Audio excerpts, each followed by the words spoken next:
فاروتي تنتاتي يا إلهي جلكابي وهندا فدخيت أرجيني أجري كما جوتنا هندا قالني صفاته هاته يا ربي قدا Bagagisi congratulations Guya hawi de guda Guya narahung kanada Kanki sagaman hununda Guya ibadi guya akam berida Faruti tintati ya ilahi Jalkabi wa hunda فدخيتين أرجعني أجري كما جوتنا هندا قالني سيف هاته يا ربي قدا باقاقيسي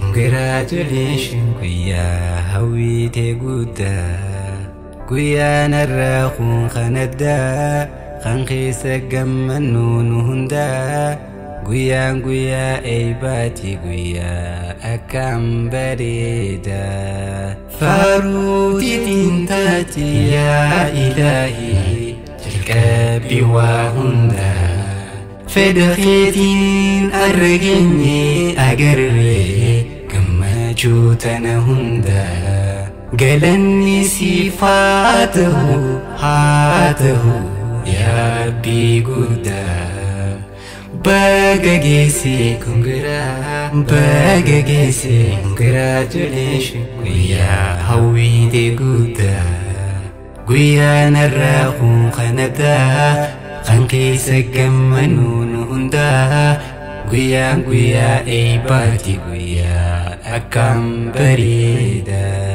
Firafi ali olan Hundinu bagajiratan Gammachu arrantana Wajin agartan Bu'a bahidanu Sanunda dabarti Bu'a wujiriti saria Bagai janggarti Gammada Gammani Martinu Gammada Gammani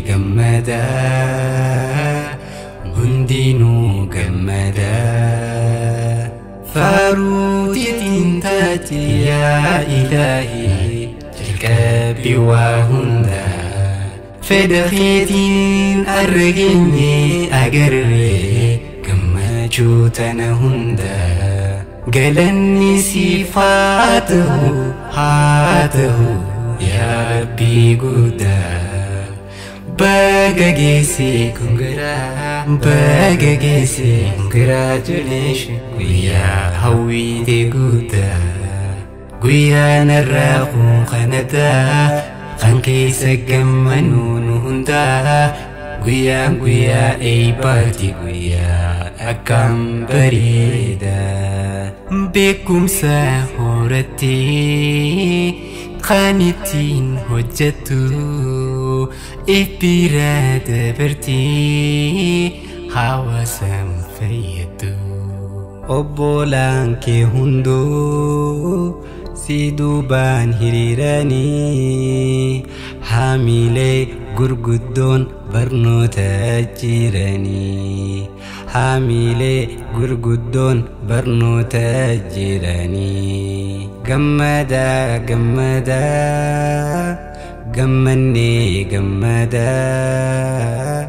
Hundinu gammada Gammani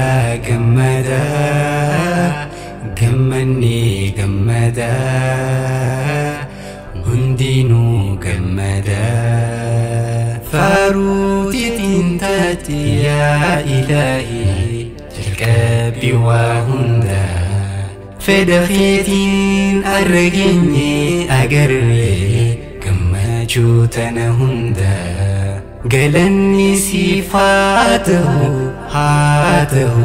yaa Rabbii guddaa. Baga geesse congratulation guyyaa hawwiite guddaa. Guyyaa narraa kun qanataa kan keessa gammanuun hundaa. Guyyaa eebbaati guyyaa akkam bareeda. Baga nagaan dhuftan bar waliin bareennaa. Isiniif illee bar Rabbiin kadhannaa. Milkii gurguddoodhaan nuuf galaa jannaa. Fuuldurri kee hunduu heegeriin bal'inaa. Barjufamtee lamuu balbaltii rakkinaa. Barjufamtee lamuu balbaltii rakkinaa. Gammadaa gammanni gammadaa martinuu gammadaa gammanni gammadaa hundinuu gammadaa. Faaruutiin taati yaa Ilaahi jalqabbii waa hundaa. Fedha keetiin argeenye agarree gammachuutana hundaa. Galanni siif haa ta'u yaa Rabbii guddaa. Baga geesse congratulation guyyaa hawwiite guddaa. Guyyaa narraa kun qanataa kan keessa gammanuun hundaa. Guyyaa eebbaati guyyaa akkam bareeda.